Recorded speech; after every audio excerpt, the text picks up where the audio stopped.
বাংলাদেশের রাজনীতি কোরআনে আছে। 2021 থেকে সামনের দিকের রাজনীতি কোথায় আছে? আগেরগুলিও ছিল, বলি নেই, এটা আছে। আমি 5 বছর অপেক্ষা করেছি। আমি কিসেতেই আজকে খুতবা দিতাম না যদি আমার সত্য স্বপ্ন সূত্র আমাকে পারমিশন না দিত। হ্যাঁ, এখন বলো, সময় হয়েছে। সেই ইনফরমেশন পেয়েই তারপর বলেছি যে হ্যাঁ, বাংলাদেশের রাজনীতিটা সূরা ইউসুফে আছে এখন ইনশাআল্লাহ। এই বাংলাদেশ সহ আগামী দিনের রাজনীতি স্বপ্ন দিয়ে নিয়ন্ত্রণ হবে। আমরা আগামীকাল কি হতে যাচ্ছে ঘুমের ঘরে দেখে ফেলবো। হ্যাঁ, দেখছি, আলহামদুলিল্লাহ দেখছি, আমাদের লোকজন দেখতে পাচ্ছে। পৃথিবীর কোনো গোয়েন্দা, কোনো সিআইডি, কেজিবির বাবার সাধ্য নাই এমন সংবাদ দেয়া যে সংবাদ মুমিনরা ঘুমের ঘরে পায়। সূরা ইউসুফ স্বপ্ন দিয়ে শুরু। কেন শুরু? যে সেম ঘটনা তোমাদের বেলায় ঘটবে এবং স্বপ্ন সেখানে বড় ধরনের বেসিক একটা পার্ট নেবে। এবং নবীজি বলেছেন শেষ জামানায় স্বপ্ন, মুমিনদের স্বপ্ন মিথ্যা হবে না। বাংলাদেশের আকাশে আমি একজন ইউসুফের গ্রান পাচ্ছি। বিবর্তন media, be honest and make honesty. মুসলিম বিশ্বের ভবিষ্যৎ বর্ণিত আছে সূরা আল কাসাস। সূরা আল কাসাসের মধ্যে। আর বাংলাদেশের বর্তমান এবং বর্তমানের কাছাকাছি সময়ের ইতিহাস, পরিণতি বর্ণিত হয়ে আছে সূরা ইউসুফের মাঝে। মুসলিম ওয়ার্ল্ডকে বুঝতে হলে সূরা আল কাসাসকে পড়তে হবে। বাংলাদেশের বর্তমান এবং নিকটবর্তী ভবিষ্যৎকে বুঝতে হলে সূরা ইউসুফকে পড়তে হবে ইনশাআল্লাহ। সূরা ইউসুফে যা আছে বাংলাদেশে তাই ঘটবে ইনশাআল্লাহ। সূরা আল কাসাসে যা আছে সারা বিশ্বে তাই ঘটবে ইনশাআল্লাহ।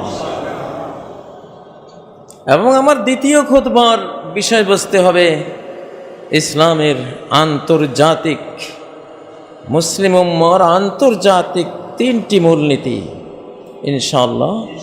দ্বিতীয় খুতবায় আমি সেই 3টি মূলনীতি নিয়ে কথা বলবো।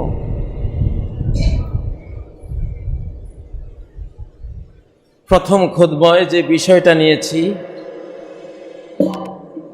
মুসলিম ওয়ার্ল্ডের ভবিষ্যৎ সূরা আল কাসাসের মধ্যে আছে, বাংলাদেশের ভবিষ্যৎ সূরা ইউসুফের মধ্যে আছে।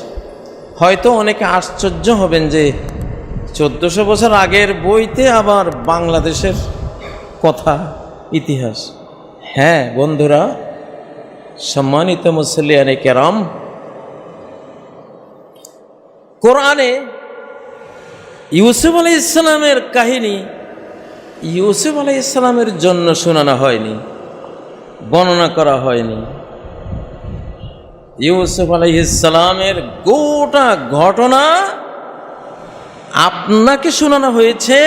আপনার জীবনে ঘটবে, আপনাদের জাতীয় জীবনে ঘটবে, এই জন্য আপনাদেরকে বলা হয়েছে। ইতিহাসের কোনো ঘটনাই ইতিহাস যাদেরকে নিয়ে তৈরি হয় তাদের জন্য বলা হয় না। ভবিষ্যৎ যারা, তাদের জন্য বলা হয়। সূরা ইউসুফ মক্কি সূরা, মক্কার জীবনে নাজিল হয়েছে। তখন কি ইউসুফ আলাইহিস সালাম ছিলেন? ইয়াকুব আলাইহিস সালাম, ওনার ভাইয়েরা যারা কূপে ফেলেছিল, যেই জোলাইখা প্রেমের প্রস্তাব দিয়ে ব্যর্থ হয়ে ইউসুফকেই দোষারোপ করেছিল, কেউ কি ছিল? কেউই তো নেই। তাহলে ইতিহাসটা কাদেরকে আল্লাহ শোনালেন? কাদের জন্য সবচেয়ে সুন্দর ইতিহাসের এই ঘটনা আল্লাহ বর্ণনা করলেন? কাদের জন্য? কিয়ামত পর্যন্ত আমরা যারা আসবো আমাদের জন্য, ওই যুগে নবীজির জন্য। ঠিক ইউসুফের জীবনে যা ঘটেছিল নবীজির জীবনেও তাই ঘটেছিল। আজকেও আমি বলছি, আমাদের একটা সত্য স্বপ্নের আলোকে, আজ থেকে আনুমানিক 5 বছর আগের একটা সত্য স্বপ্নের আলোকে আমরা এদেশের সরকার, এদেশকে নিয়ে যারা ভাবেন, কোন পথে যেতে হবে এগুলো নিয়ে যারা চিন্তা করেন, আমি আজকের খুতবাটা দেশপ্রেমিক, এই বাংলাদেশকে যারা ভালোবাসেন, এই জাতিকে যারা ভালোবাসেন, জাতির জন্য যারা চিন্তা করেন, জাতির ভবিষ্যৎকে সুন্দর করার যারা পরিকল্পনা, স্বপ্ন, অভিলাষ অন্তরে পোষণ করেন, আজকের খুতবাটা সেই বন্ধুদেরকে আমি উপহার দিলাম। আপনারা তো আছেনই। ইতিহাস কখনো ইতিহাস ওয়ালাদের জন্য বলা হয় না। ইউসুফ আলাইহিসসালামের কাহিনী ইউসুফ আলাইহিসসালামের জন্য বলা হয়নি, আপনার জন্য বলা হয়েছে, আপনার জাতির জন্য বলা হয়েছে, বর্তমান ভবিষ্যতের মুসলিম জাতির জন্য বলা হয়েছে। বাংলাদেশের মুক্তিযুদ্ধের ইতিহাস, ৭১-এর ইতিহাস, ৭১-এ যারা প্রাণ দিয়ে এই দেশকে স্বাধীন করে গেছেন তাদের জন্য বর্ণনা করা হচ্ছে না, কারণ তারা তো চলেই গেছে। ৭১-এর শহীদদের ইতিহাস, শহীদদের জন্য বর্ণনা করার দরকার নেই, আপনার জন্য দরকার। তোমরা যারা আছো, এই প্রজন্ম, তোমাদের জন্য দরকার। সে সময়ে যা ঘটেছিল এই সময়েও প্রায় তাই ঘটবে, তোমাদের জানা উচিত।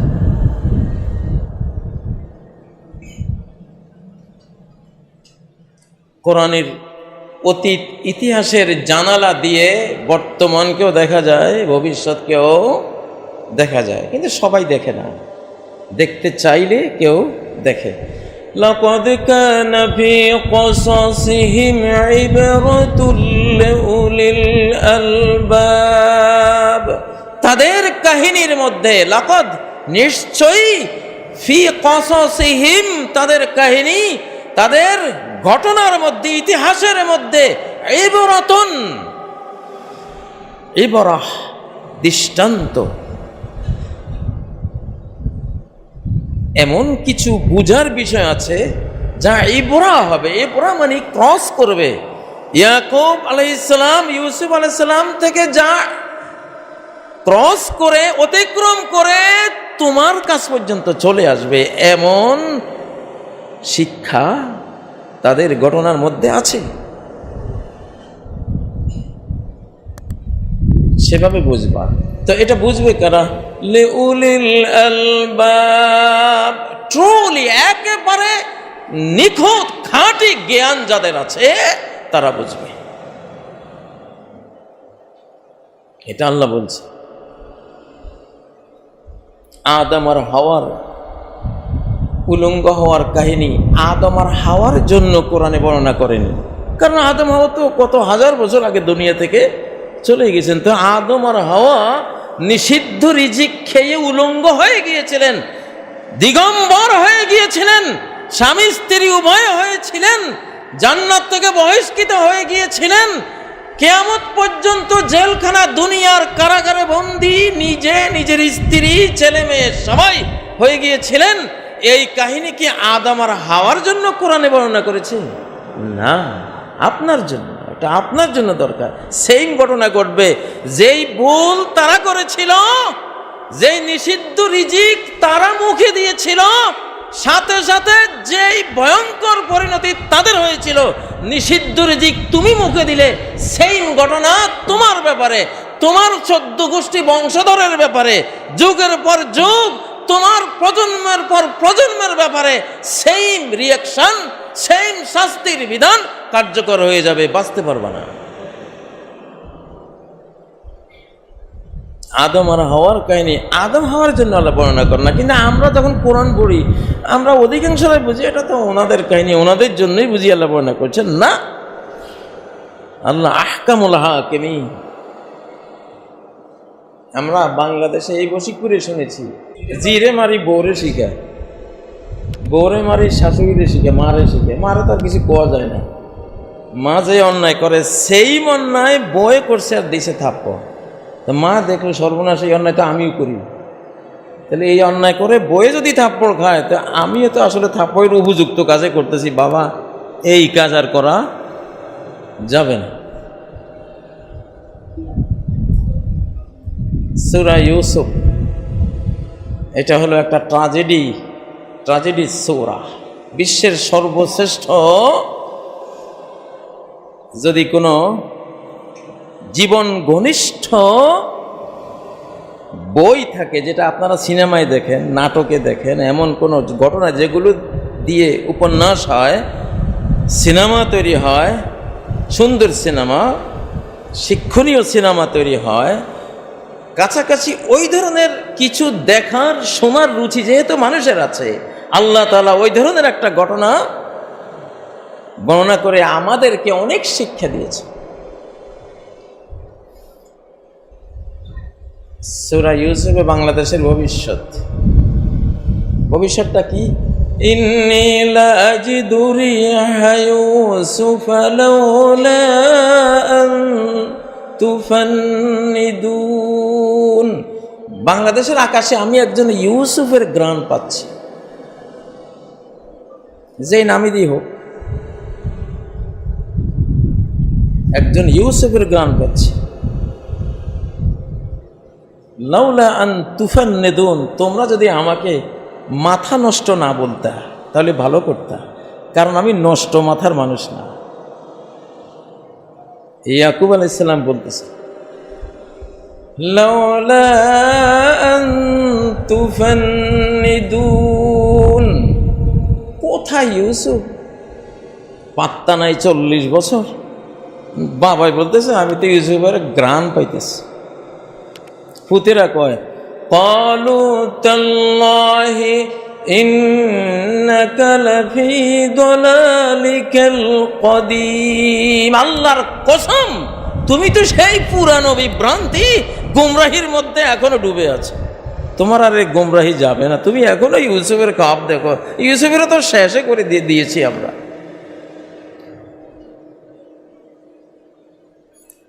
এমনি বলতেছি না, কাজী হারছে গুইয়া দিদা গুইয়াতে, এই কাজী যা বলে দেখে শুনে বলে, ইনশাআল্লাহ।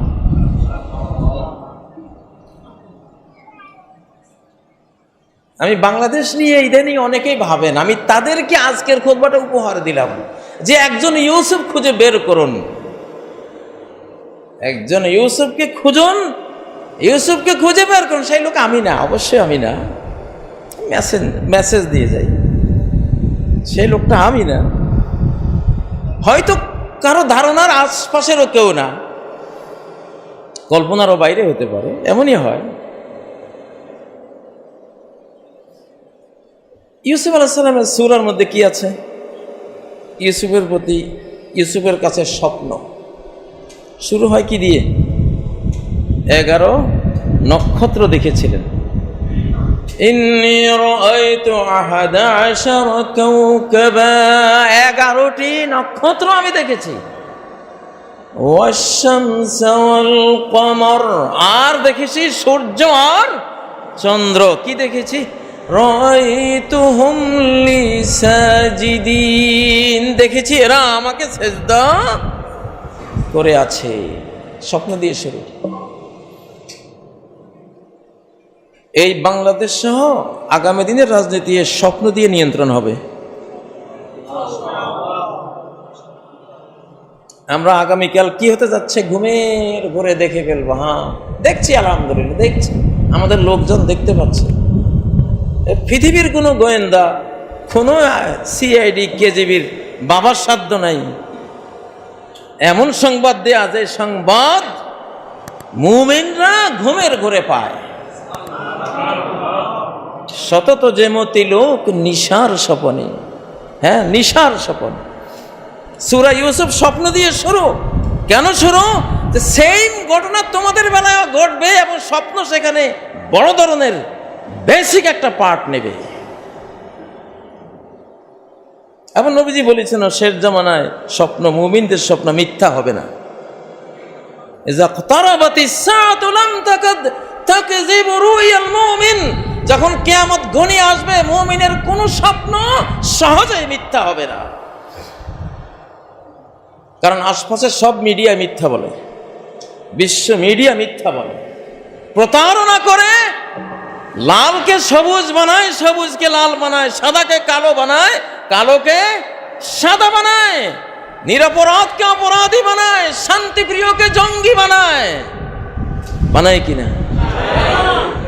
ওই মিডিয়ার প্রতি আল্লাহর আস্থা নাই। এই জন্য আল্লাহ তাআলা নবুয়তের 46 ভাগের 1 ভাগ ড্রিম মিডিয়া, স্বপ্ন মিডিয়া মুমিনদের জন্য আল্লাহ রেখে দিয়েছেন। আলহামদুলিল্লাহ।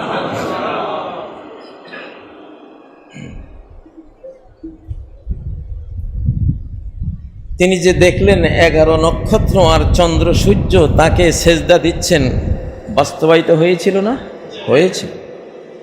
তার 11 ভাই, 11 নক্ষত্র, আর চন্দ্র সূর্য তার মা বাবা।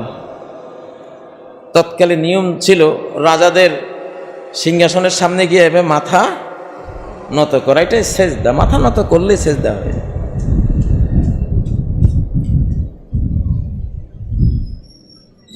সম্মানিত মুসল্লিয়ানে কেরাম, ছোটবেলায় বাংলা কবিতায় কবিয়াল গেঁয়ো কবিরা কিছু কবিতার বই বিক্রি করত পোদ্দার হাটে, পাটোয়ারি বাজারে, আমরা কিনতাম এগুলি। এগুলির শুরুটা এমন হতো, ওগো দয়াল রহমান কে পারে বুঝিতে তব শান, নাকি যেভাবে, মানে শুরুটা খুব আকর্ষণীয়। ওগো দয়াল রহমান কে পারে বুঝিতে তোমার শান। আসলে তো আল্লাহর শান বোঝার ক্ষমতা আমাদের নাই। অনেকের কাছে ঘোরের মতো লাগছে যে কাজী সাহেব কি বলছে আল্লাহ জানে। আমি তো বারবার এই জন্য বলতেছি, আমি দেখেই বলতেছি,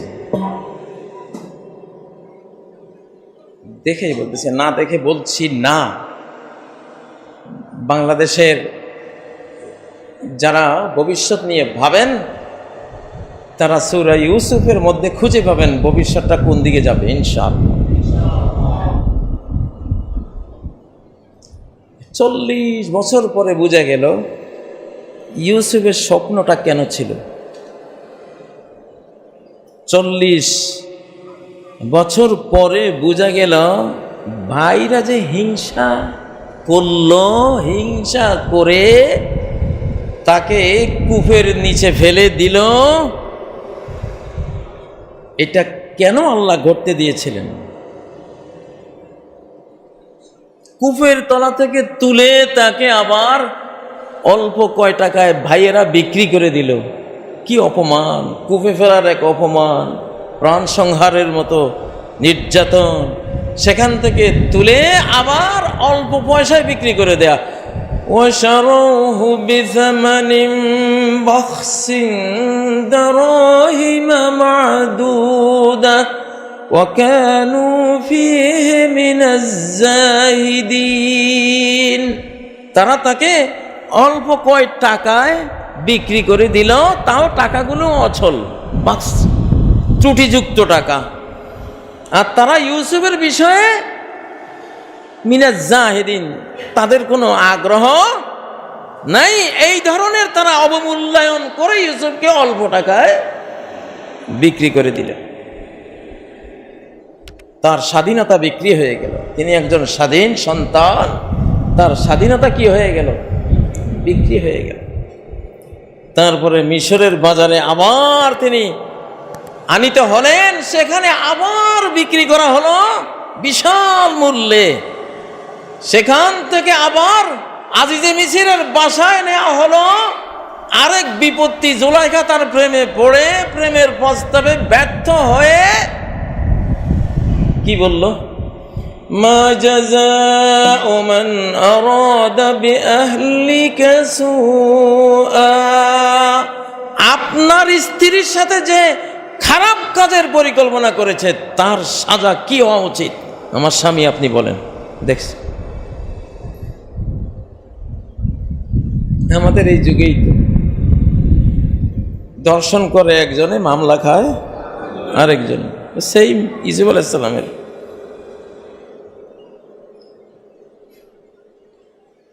শেষ যুবক ইউসুফ কি করবেন? প্রায় 7 বছরের জেলখানার কষ্ট সইলেন। এই যে হিংসা, ভাইয়েদের হিংসা, বিদ্বেষ, ইউসুফকে দেখতেই পারে না বাবার কাছে সে প্রিয়, অতএব এই ইউসুফকে রাখা যাবে না, হয় খুন করতে হবে আর না হলে কূপে ফেলে দিতে হবে। ভয়ঙ্কর হিংসা, হিংসার আগুনে ইউসুফকে জ্বালানো হলো। এরপরে কূপে নিক্ষিপ্ত হওয়ার কষ্টে তাকে নির্যাতন করা হলো। তৃতীয় দফায় তাকে অল্প দামে অপমান করার জন্য বিক্রি করা হলো। চতুর্থ দফায় আবার মিশরে তিনি কাফেলার দ্বারা বিকৃত হলেন। পঞ্চম দফায় বিশাল জুলাইখা চক্রান্তের শিকার হয়ে জেল, জরিমানা, অপমান, অসম্মানের শিকার। বহু বছর পরে দেখা গেল এর প্রত্যেকটি কাজ ছিল ইউসুফকে ক্ষমতায় নেয়ার রব্বানি প্রক্রিয়া। ইউসুফকে আল্লাহ ক্ষমতা দেবেন, আজিজে মিশরের রাজত্ব তাকে দেবেন। এই পর্যন্ত যা হয়েছে এতদিন মানুষ দেখেছে, আহারে ইউসুফ কত দুর্ভাগা, ভাইয়েরা হিংসা করে বহিষ্কার করলো, বাড়ি থেকে বের করে দিল। ইউসুফের কত কপাল খারাপ, বাবা কাঁদে, মা কাঁদে, আহারে ইউসুফ কত দুঃখ লইয়া দুনিয়াতে আসছে। এরপরে আবার কূপে ফেলে দিল। ইউসুফের ভাগ্য আরো খারাপ। এরপরে অল্প দামে বিক্রি, ভাগ্য আরো খারাপ। মিশরে গিয়ে এবার জাতির কাছে বিক্রি, স্বজাতির কাছে তো বিক্রি নেই, আরেক জাতির কাছে বিক্রি, ভাগ্য আরো খারাপ। এরপরে জোলাইখা, ইউসুফকে বলছিল জোলাইখা আমার সাথে প্রেম করো, আই লাভ ইউ বলছিল নাকি? কিছুই তো বলে নাই। উনি ওনার ইউসুফি ফুলের মতো, জমজমের মতো পবিত্র চরিত্র নিয়ে তিনি সেখানে, তার পিছনে জোলাইখার লেগে সেই জেলখানায় নিয়ে গেল। আহার, সবাই ইউসুফের কপালটাই খারাপ। আল্লাহ তো হাসতেছে, আল্লাহ ইউসুফ আমি তোরে যে সম্মানটা দেব, এই কষ্টের গিরিপথ, কষ্টের এই পারাবার, কষ্টের এই সমুদ্র পাড়ি না দিয়ে যদি ওইখানে ওঠো, মানুষ থাকবে না, তুমি পারবে না, নষ্ট হয়ে যাবা। এই জন্য কঠিন প্রশিক্ষণের পর প্রশিক্ষণ, তাই না? হিংসার আগুন সহ্য করার ধৈর্য তুমি শিখেছ, 1 ডিগ্রি পেলা, আবার কূপে পড়ার পরেও ধৈর্য হারা হয়নি, আরেক ডক্টরের ডিগ্রি পেলা, সেখান থেকে মান অপমান ছিন্ন করে, ক্ষুণ্ণ করে তোমাকে বিক্রি করে দেওয়া হলো। আরেক ডক্টরের ডিগ্রি পেলা, সেখান থেকে আবার বিজাতির কাছে বিক্রি হলো। আরেক ডিগ্রি পেলা, সেখান থেকে আবার জেলখানায় নির্যাতিত হলো। আরেক ডিগ্রি পেলা। এতগুলি ডিগ্রির পরে ইউসুফ এবার বসো, সিংহাসনে বসো। মাসাইবুল মুমিনিনা লিদ্দাফে আও লিররাফে, মুমিনদের বিপদ 2 কারণে আসে, তাকে ধাক্কিয়ে ধাক্কিয়ে আল্লাহর দিকে নিয়ে যাওয়ার জন্য আসে, আর লিররাফে তাকে উচ্চ আসনে আসীন করাবার জন্য আসে। আল্লাহু আকবার। আবারও বলি, ইন্নী লাজিদু রিহা ইউসুফা লাউলা আন তুফান্নিদুন, আমি ইউসুফের ঘ্রাণ পাচ্ছি। তোমরা যদি আমাকে মাথা নষ্ট না বলতে কতই না ভালো হতো, কিন্তু বলবা, তোমরা বলবা ক্বালু তাল্লাহি ইন্নাকা লাফি দালালিকাল কাদিম, আল্লাহর কসম কোনো সন্দেহ নাই তুমি তোমার সেই আগের গুমরাহি, বিভ্রান্তি, ভ্রষ্ট কথার মধ্যে এখনো ডুবে আছে। কিন্তু বছর যায় যেতে যেতে এক সময় ফালাম্মা আন জাআল বাশীর আলকাহু আলা ওয়াজি, সুসংবাদদাতা এসে গেল, ইউসুফকে পাওয়া গেল। এই ইউসুফের জামা, অন্ধ ইয়াকুব আলাইহিস সালাম অন্ধ পিতার মুখে জামাটা যখনই পরশ লাগানো হলো, ফারতাদ্দা বাসীরা, সাথে সাথে আগের মতো সেই চোখ আবার ফিরে আসলো। তিনি চক্ষুষ্মান হয়ে গেলেন, দৃষ্টি শক্তি সম্পন্ন হয়ে গেলেন, এখন সব দেখতে পাচ্ছেন। আল্লাহু আকবার। বাংলাদেশের রাজনীতি কোরআনে আছে। 2021 থেকে সামনের দিকের রাজনীতি কোথায় আছে? আগেরগুলিও ছিল, বলি নেই, এটা আছে। আমার শিশুকালে দেখতাম আমার বাবা কোরআন পড়ে টড়ে বন্ধ করে বলে, রে আর সময় নাই রে। আবার পড়ে টড়ে কোরআন বন্ধ করে কয়, এরে আর সময় নাই রে। কি সময় নাই রে এটা কিন্তু বলতো না। আবার পড়ে বন্ধ করে চুপ করে থাকে, এরে আর সময় নাই রে। 3-4 মাস পরে দেখে ঠিকই বিশাল ঘটনা ঘটে যাচ্ছে। আল্লাহু আকবার। কোরআন আয়না, স্ক্রিন, কিসের CNN, কিসের আল জাজিরা? সমস্ত আল জাজিরা হলো কোরআন, সমস্ত CNN হলো আল কোরআন। বাংলাদেশ টেলিভিশনের বাবা বাংলাদেশ টেলিভিশন হলো আল কোরআন। এখানে লক্ষ্য করেন, লাকাদ কানা ফি কসাসিহিম ইবরাতুল লিউলিল আলবাব। যদি জ্ঞান থাকে তারা এই সূরা ইউসুফকে টেনে ইবরা বানাবে, ক্রস করে এই বাংলাদেশে এনে দেখে নেবে যে কি করতে যাচ্ছে সামনে, ইনশাআল্লাহ।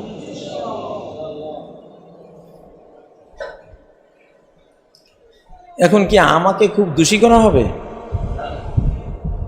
আমি দেখলাম এখানে একটা সুন্দর আম গাছ, হাড়িভাঙ্গা আম গাছ জন্ম নিয়েছে। আমি গাছটা চিনি, মালিকদেরকে বললাম আপনাদের এখানে কিন্তু এই গাছটা হাড়িভাঙ্গা, খেয়াল রাখেন। যদি বলে আপনাকে আমরা এটার জন্য, যদি আপনি কেন বললেন এটা হাড়িভাঙ্গা আম কেন বললেন? আরে বাবা, এটা একটা মূল্যবান জিনিস, তোমাদেরকে বললাম কাজে লাগবে। আমি বলাতে দোষ হলো, আর তোমরা যে লাগিয়েছো গাছটাতে তোমাদের দোষ হয় নাই? যারা ইনফরমেশন দেয়, সংবাদ দেয়, ওদের দোষ না, বাস্তবে যা দেখে তাই বলে। আমি 5 বছর অপেক্ষা করেছি। আমি কিসেতেই আজকে খুতবা দিতাম না যদি আমার সত্য স্বপ্ন সূত্র আমাকে পারমিশন না দিত। হ্যাঁ, এখন বলো, সময় হয়েছে। সেই ইনফরমেশন পেয়েই তারপর বলেছি যে হ্যাঁ, বাংলাদেশের রাজনীতিটা সূরা ইউসুফে আছে এখন, ইনশাআল্লাহ। ইন্নী লাআজিদু রিহা ইউসুফ লাউলা আন তুফান্নিদুন। এখানে কোনো সংকীর্ণতা নাই, দলীয় কোনো চিন্তা নেই। কোরআন কি কোনো দল করে? পক্ষপাতিত্ব করে? স্বজনপ্রীতি করে? কুলিল্লাহুম্মা মালিকুল মুলকের কথা। উনি ওনার বান্দাদেরকে যুগে যুগে ওহী দিয়ে সম্মানিত করেছেন। এই যুগে ওহী নেই, স্বপ্ন দিয়ে সম্মানিত করেন। হাজার হাজার মানুষ, মুমিন ইমানদাররা স্বপ্ন সূত্রে এখন অন্তরে শান্তি খুঁজে পায়। তাই ঘটে যেটা রাতের ঘুমের ঘোরে তারা প্রত্যক্ষ করে। তো ইতিহাস কখনো অতীতওয়ালাদের জন্য বলা হয় না, আপনার জন্য বলা হয়। এই জন্য আপনি কোরআনকে পড়বেন আপনার জন্য, যে এখানে আমার কথা বলা হয়েছে। কোরআন যখন বলে ইন্নাল্লাযীনা আমানু ওয়া আমিলুস সালিহাতি কানাত লাহুম জান্নাতুল ফিরদাউসি নুজুলা, যারা ঈমান এনেছে, যারা সৎ কাজ করেছে, নেক আমল করেছে, তাদের জন্য জান্নাতুল ফেরদাউস রয়েছে, তাদের আপ্যায়ন, তাদের মেহমানদারি, তাদের খাবার দাবারের জন্য। এটা কি অতীতের ঈমানদার আর নেককারদের জন্য বলা হয়েছে, না আপনার জন্য? অতীতের আল্লাহরা তো নেক আমল ঈমান নিয়ে জান্নাতে চলেই গেছে, তো এই কথা আপনাকে শুনিয়ে ওদের কি লাভ? এটা আপনাকে শোনানো হচ্ছে, মানে আপনি ঈমান আনেননি, আপনি নেক আমল করেন আর জান্নাতে চলে যান। লা ইলাহা ইল্লাল্লাহ পড়লে জান্নাতে যাবেনই। জীবনে একবার যে লা ইলাহা ইল্লাল্লাহ পড়েছে, জান্নাত কনফার্ম। 2 দিন আগে আর পরে, 2 দিন আগে আর, বেশি গুনাহ থাকলে একটু পরে হবে, জ্বলবে টলবে তারপরে যাবে, গুনাহ খাতা নাই ডাইরেক্ট, কিন্তু জান্নাত তো কনফার্ম। কিন্তু আমাদের বাংলাদেশে আমরা এই মাসালাটা, এই আকীদার মাসালাটা এভাবে বুঝি না। আমরা কালেমা পড়ার পরেও মনে করি জান্নাত আল্লাহ দিলে দিল, না দিলে তো না।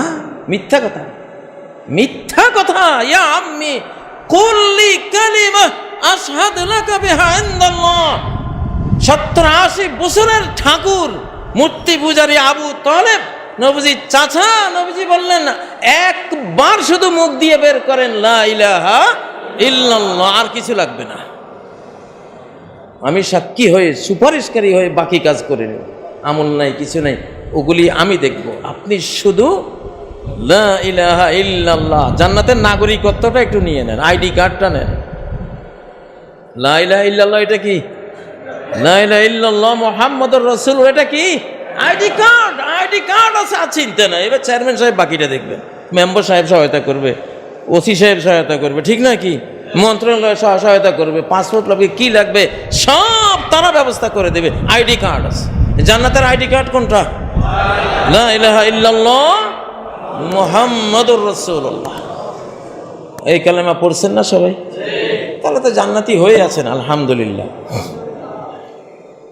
এক সময় আমিও কবর জিয়ারত করতে গিয়ে ভাবতাম কত বেদাত করেছে, কত শিরিক করেছে, হয়তো কত কিছু করেছে, কি জান্নাতে গেছে যায়নি, সন্দেহ করতাম। এখন আর মোটেও সন্দেহ করি না। মনে মনে ভাবি তখন জ্ঞানটা পরিপক্ক ছিল না। আল্লাহু আকবার। মেরাজের রাতে আল্লাহ তাআলা তার নবীকে যে 3টা জিনিস দিয়েছেন, সহিহ মুসলিম মেরাজ অধ্যায়ে এই হাদিসটা আছে। ওয়ান ইউগফার মান মাতা মিন উম্মতিহি লা ইউশরিকু বিল্লাহি শাইআন আল মুকাহহিমাত। তার উম্মতের, মুহাম্মদ সাল্লাল্লাহু আলাইহি সাল্লামের উম্মতের মধ্যে যেই কোনো ব্যক্তি শিরক না করে যদি মৃত্যুবরণ করে, তার সকল কবিরা গুনাহ মাফ হয়ে যাবে। সব কবিরা গুনাহ কি হয়ে যাবে? মাফ হয়ে যাবে। জেনে বুঝে শিরিকটা শুধু করবে না, না জেনে শিরিক করলে সেটাও মাফ। না জেনে করলে কি? এই উম্মতের এত বড় ফজিলত, না জেনে শিরিক করলে সেটাও মাফ। আল্লাহু আকবার। আল্লাহ বলেন ওয়ামা কুন্না মুআযযিবিনা হাত্তা নাবআসা রাসূলা। আমি রাসূল প্রেরণের আগে কাউকে আমি আযাব দেই না।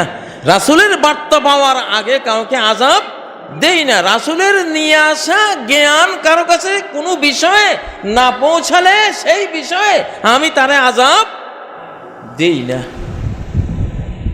সে জানতো না যে এটা শিরিক, সারা জীবন এটাকে ইবাদত মনে করে করে গেছে। জানার অভাব ছিল, আল্লাহ মাফ করবেন। আহলুল কিবলা, কেবলাওয়ালাদের শিরিক আর শিরিকওয়ালাদের শিরিক এক পাল্লায় মাপা হবে না। আমরা সবাই কেবলাওয়ালা, আহলুল কিবলা।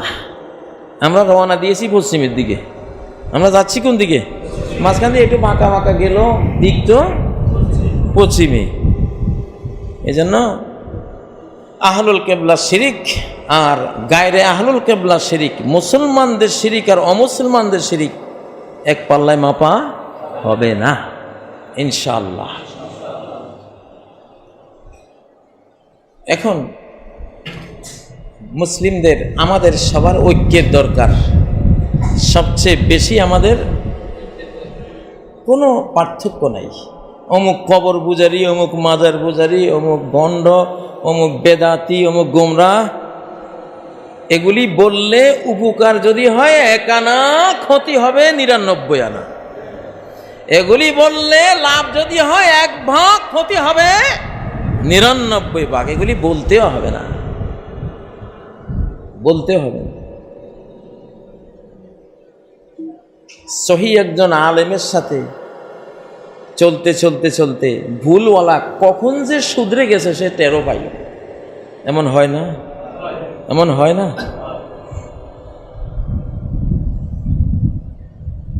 এটা নিয়ম, সোহবত। নবীজি সোহবত দিয়ে, সাহচর্য দিয়ে ঠিক করে ফেলেছে। তুমি আমাদের সাথে থাকো, থাকলে আস্তে আস্তে কি হয়ে যাবা?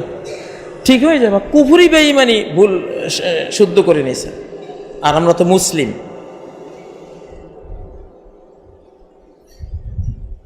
সম্মানিত মুসল্লিয়ানে কেরাম, মুসলিম ওয়ার্ল্ডের ভবিষ্যৎ বলেছিলাম কোন সূরায়? সূরা আল কাসাসের মধ্যে। আল্লাহ কি বলেছেন? ইন্না ফিরআউনা আলা ফিল আরদি ওয়া জাআলা আহলাহা শিয়া।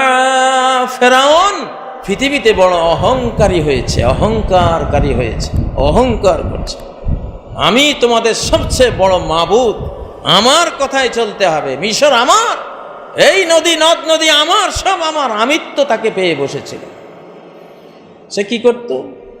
দেশবাসীকে গ্রুপিং এর মধ্যে ফেলে দিত, ইচ্ছে করে টার্গেট করে করে এই এক দল, ওই এক দল, ওই এক দল, বিভিন্ন দলে ভাগ করে তারপরে দুর্বল করে ফেললো।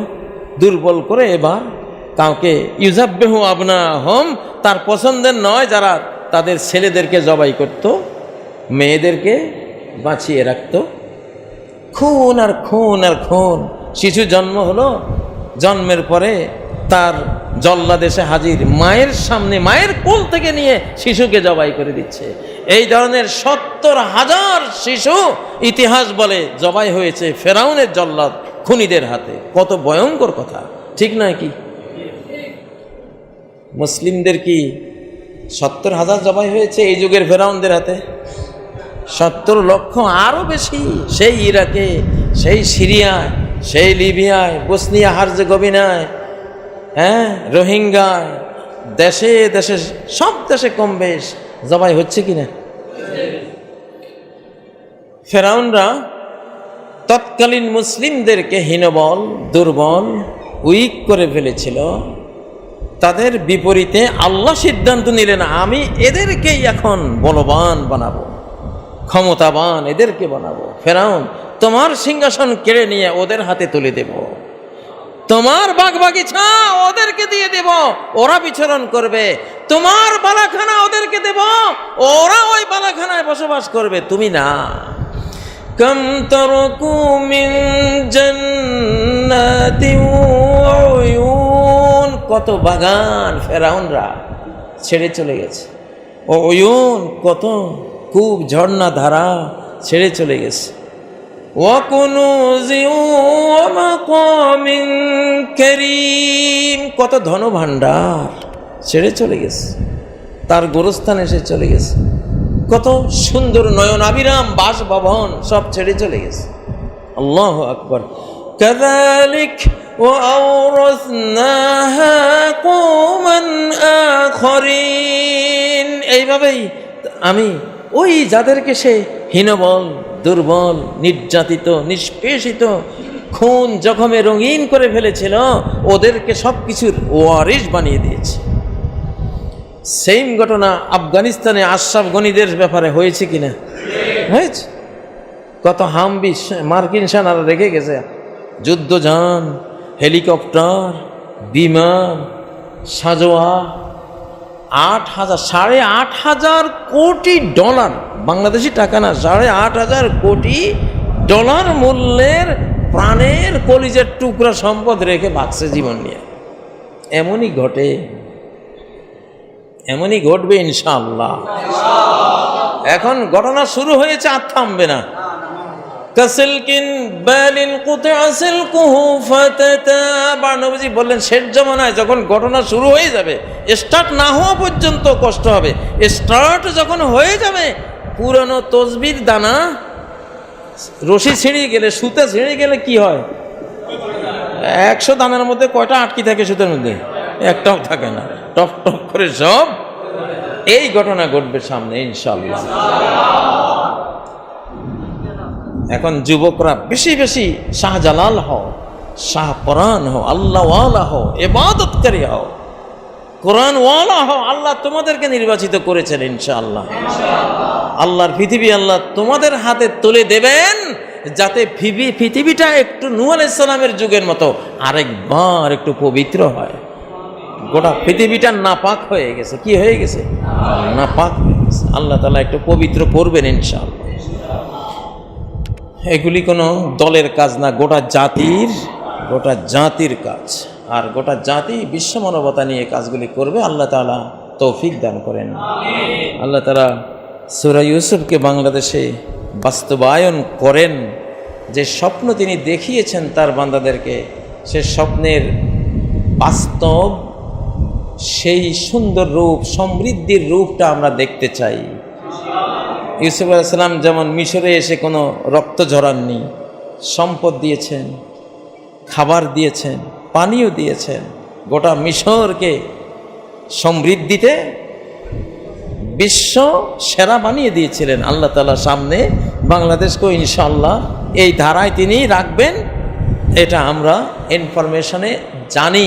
আল্লাহ তাআলা তার সে ওয়াদা পালন করুন, পূরণ করুন।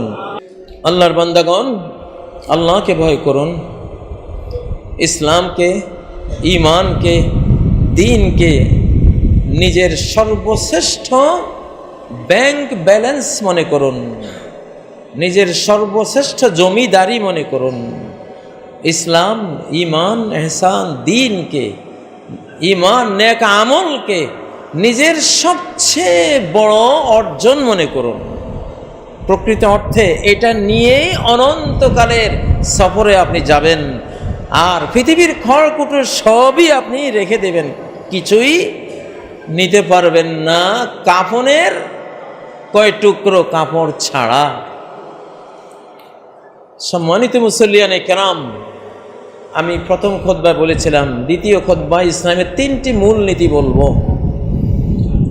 সাহাবায়ে কেরাম 3টি কথায় মুসলিম উম্মার ওই 3 মূলনীতি বর্ণনা করতেন। 1 নম্বর, জিনা লিনুখরিজাল ইবাদ মিন ইবাদাতিল ইবাদ ইলা ইবাদাতি রাব্বিল ইবাদ। পৃথিবীতে মুসলিম জাতি গদি বানাবার জন্য আসে নাই, পৃথিবীতে মুসলিম জাতি বিল্ডিং বানিয়ে আরাম করার জন্য আসে নাই, পৃথিবীতে মুসলিম জাতি ভালো ভালো মাছ, মাংস, পোলাও, কুরমা খাওয়ার জন্য আসে নাই। এগুলো সামনে খাবে তারা ইনশাআল্লাহ অনন্তকালে। পৃথিবীতে এসেছে কেন? আল্লাহর স্বাধীন চেতা বান্দাবান্দিগুলোকে যারা দাস দাসী বানিয়ে রেখেছে, সেই মানব নির্যাতনকারীদের হাত থেকে উদ্ধার করে গোটা বিশ্ব মানবতাকে আল্লাহর সামনে সেজদাবনত করিয়ে সকল দাসত্ব থেকে মুক্ত করে দেব। এইটা হলো আমাদের প্রথম মিশন। মানুষ সবার সামনে স্বাধীন, শুধু আল্লাহর সামনে সে পরাধীন, শুধু আল্লাহর সামনে পরাধীন। এজন্য ইসলামে খলিফা আর ভৃত্য সমান সুবিধা ভোগ করবে। কোনো ভিআইপি নাই, কোনো ভিভিআইপি নাই।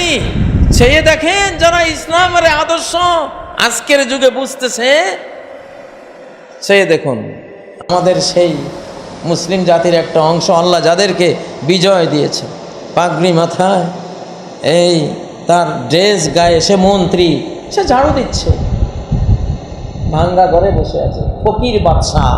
কি বাদশাহ? ফকির বাদশাহ। আমরা ফকির বাদশাহ চাই। নহি মুমকিন আমিরি বে ফকিরি। মুসলিম জাতির এই ফকিরি ছাড়া কখনো আমিরই সম্ভব না। বাদশাহ আওরঙ্গজেব সমুদ্র হিমাচলের বাদশাহ ছিলেন, প্রায় অর্ধ শতাব্দী রাজত্ব করেছেন, টুপি সেলাই করে করে নিজের জীবিকা নির্বাহ করেছিলেন, ঠিক নয় কি? সুলতান ইলতুৎমিশ সেম চরিত্রে ছিলেন, খলিফা ওমর সেম চরিত্রে ছিলেন, আবু বকর সিদ্দিক সেই চরিত্রে ছিলেন, মুহাম্মদুর রাসূলুল্লাহ সাল্লাল্লাহু আলাইহি সাল্লাম সেই চরিত্রের ছিলেন। পৃথিবীকে এই ধরনের ফকির বাদশা, জনকল্যাণকর, মানুষের সুখ দেখবে, নিজের সুখ দেখবে না। কোন মানুষকে নিজের গোলাম বানাবে না। কার গোলাম বানাবে? আল্লাহর গোলাম। একজন মেথরের যা সম্মান, একজন মন্ত্রীরও সেই সম্মান। মুসলিম সমাজে কোনো তারতম্য নাই, কোনো তারতম্য নাই। মুহাম্মদ রাসূলুল্লাহ জীবনে ছিল না, খোলাফা রাশেদিনের জীবনে ছিল না, এখনো যারা ইসলামকে বুঝেছে তাদের জীবনেও নাই। আপনারা চেয়ে দেখেন। 2 নম্বর, ওমিন জাওরিল আদিয়ানি ইলা আদিলিল ইসলাম। সব ধর্মই মানব জাতিকে জুলুম করে।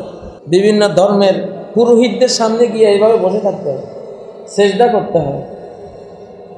পুরোহিতরাই ওই নিম্ন শ্রেণীর মানুষটার জন্য আল্লাহর কাছে, সৃষ্টিকর্তার কাছে কিছু বলতে পারবে, তার অধিকার নাই, তার অধিকার নাই। তুমি গণ্ডমূর্খ, তুমি কি চাইবা স্রষ্টার কাছে? আমরা চাইবো তোমারটা, তুমি চাইতে পারবা না।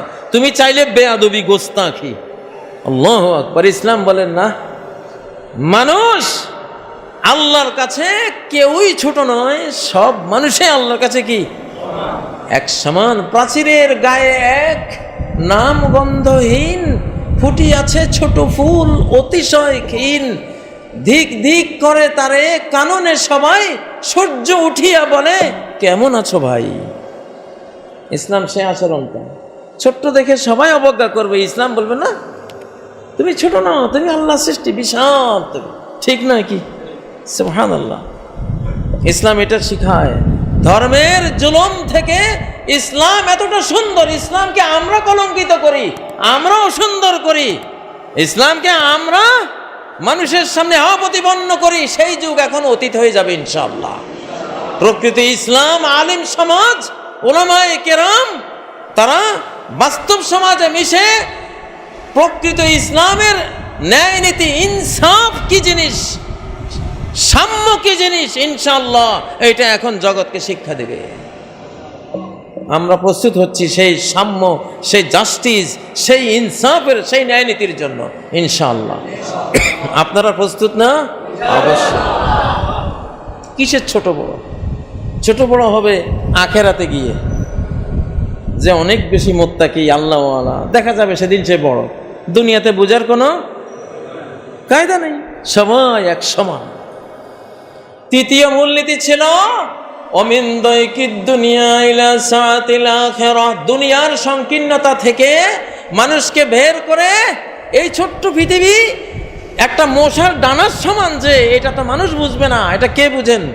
আল্লাহ বুঝেন। এই মশার ডানার সমান ছোট্ট পৃথিবী থেকে বের করে মানুষকে অনন্তকালের বিশাল সাম্রাজ্যের দিকে টেনে নিয়ে যাব। এটা হলো আমাদের মুসলিম উম্মাহ তৃতীয় মিশন। যে তুমি যদি মেথর হও, রিক্সাওয়ালা হও, লা ইলাহা ইল্লাল্লাহ নিয়ে যদি মরতে পারো, কমপক্ষে 10 পৃথিবীর তুমি সম্রাট।